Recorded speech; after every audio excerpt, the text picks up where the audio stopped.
Wanneer die nagte stil raak vir my hart en die wêreld voel koud en te hard, as die trane val sonder 'n klank en my siel raak moeg om te dank, dan kyk ek op, al sien ek niks, net 'n fluister in die donker lug. Hy hoor my al sê ek geen woord, hy ken elke seer wat ek stoor.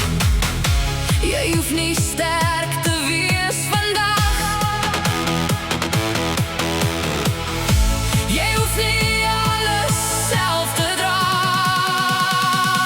Praat 'n bietjie met Jesus, hy wag vir jou stem in die nag.